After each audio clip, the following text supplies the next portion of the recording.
ఉన్నది. 10 ఏళ్ళల్లా ఇక్కడికి వచ్చిన పిల్లలందరూ నేను అడుగుతున్నా, ఎప్పుడైనా గత ముఖ్యమంత్రిని మీరు చూసిండ్రా? ఎప్పుడైనా కలిసిండ్రా? మీ మంత్రి అన్న మీ దగ్గరకు వచ్చిండా? ఎన్నడన్నా మిమ్మల్ని హైదరాబాద్ తెచ్చిండ్రా? ఎల్బీ స్టేడియంకి వచ్చిండ్రా? మీ మంత్రులను కలిసిండ్రా? మీ అధికారులను కలిసిండ్రా? ఎన్నడన్నా మీరు ఏం తింటున్నారు, ఎట్లున్నారని అడిగినరా?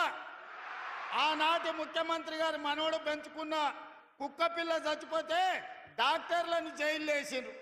కానీ మీ గురుకులాలలో పిల్లలు చచ్చిపోతే మాసాయిపల్లిలో బడికి వేస్తున్న బస్సు రైలు గుద్దుకొని 30 మంది చచ్చిపోతే కనీసం కన్నీళ్లు కూడా గార్చలేదు ఆనాటి ముఖ్యమంత్రి.